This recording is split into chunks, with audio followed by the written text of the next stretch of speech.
Bonjour à toutes, bonjour à tous. Alors aujourd'hui nous allons écouter Bernard Sèvres.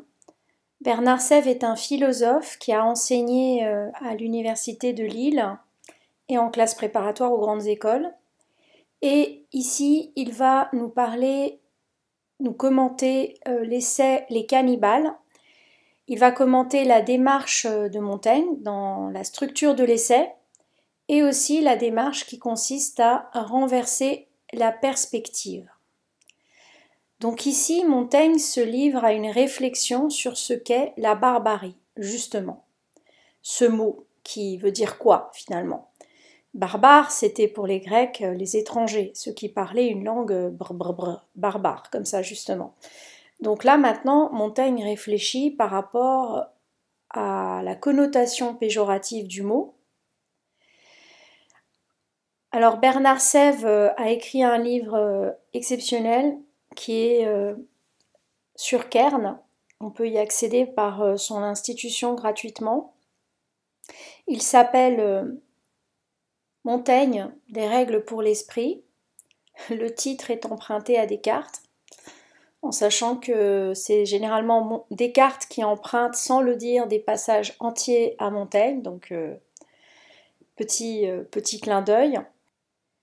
Et après avoir écouté Bernard Sèvres, je vais lire un extrait de cet essai du livre 1, chapitre 31. Alors ce n'est pas moi qui ai découpé l'extrait, puisque Montaigne est très difficile à découper, donc il faut des années de travail pour le faire. Ici, je prends l'extrait de Anne Armand dans son livre Itinéraire littéraire Moyen-Âge, XVIe siècle. Donc Anne Armand, agrégée docteur ès lettres et inspectrice générale. Voilà, je vous souhaite une belle écoute et une belle découverte. Si c'est une découverte, une belle écoute, si c'est une écoute. À très bientôt!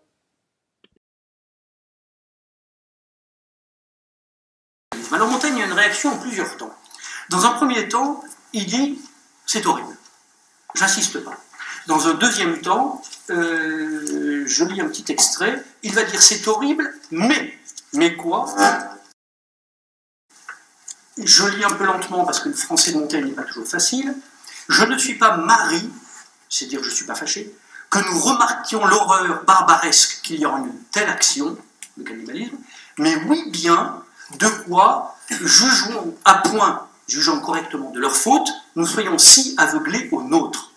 Je pense qu'il y a plus de barbarie à manger un homme vivant qu'à le manger mort, à déchirer par tourment et par gêne c'est la torture, à déchirer par tourment et par gêne un corps encore plein de sentiments, le faire rôtir par le menu, le faire mordre aux chiens et aux pourceaux, comme nous l'avons non seulement vu, mais vu de fraîche mémoire, non entre des ennemis anciens, mais entre des voisins et concitoyens, équipisés sous prétexte de piété et de religion, que de le rôtir et de le manger après qu'il est trépassé.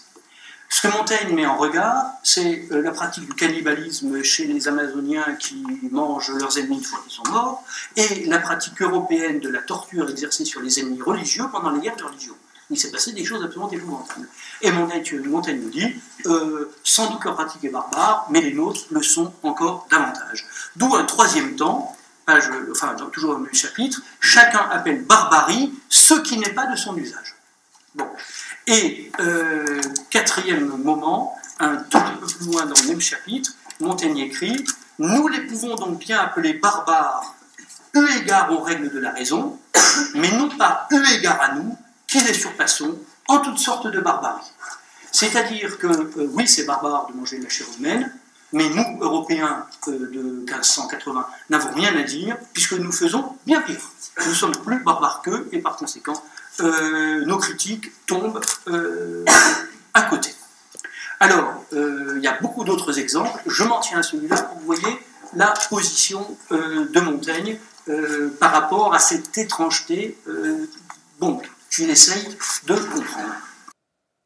Alors, je vais lire un extrait du livre 1, chapitre 31 des cannibales, mais d'abord, je vais aussi lire le petit chapeau de Anne Armand. Montaigne consacre un chapitre entier à une réflexion sur ces gens du Nouveau Monde qu'on nomme bien rapidement barbares. il a discuté longtemps avec un homme qui avait passé 12 ans dans ces pays, un homme simple et grossier, qui donne à Montaigne un témoignage sans fioriture littéraire. Cette discussion amène Montaigne à réfléchir sur la relativité de nos jugements quant à ce qui est sauvage et civilisé. Or, je trouve, pour revenir à mon propos, qu'il n'y a rien de barbare et de sauvage en cette nation, à ce qu'on m'en a rapporté. Sinon que chacun appelle barbarie ce qui n'est pas de son usage. Comme de vrai, il semble que nous n'avons autre mire de la vérité et de la raison que l'exemple et l'idée des opinions et usances du pays où nous sommes. Là est toujours la parfaite religion, la parfaite police, parfait et accompli usage de toutes choses. Ils sont sauvages, de même que nous appelons sauvages les fruits que nature, de soi et de son progrès ordinaire, a produits. Là où, à la vérité, ce sont ceux que nous avons altérés par notre artifice et détournés de l'ordre commun que nous devrions appeler plutôt sauvages. En cela sont vives et vigoureuses les vraies et plus utiles et naturelles vertus et propriétés, lesquelles nous avons abattardis en ceci, et les avons seulement accommodés au plaisir de notre goût corrompu. Et si pourtant la saveur même et délicatesse se trouve à notre goût excellente, à l'envi des nôtres, en divers fruits de ces contrées-là, sans culture. Ce n'est pas raison que l'art gagne le point d'honneur sur notre grande et puissante mère nature.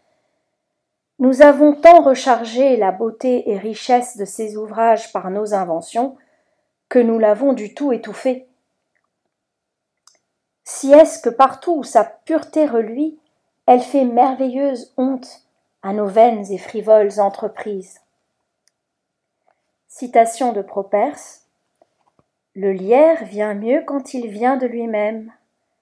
L'arbouze croit plus belle aux antres solitaires, et les oiseaux sans art n'en ont qu'un chant plus doux.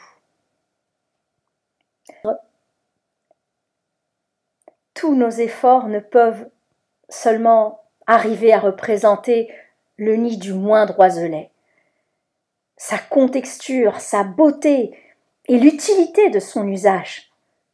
Non pas la tissure de la chétive araignée.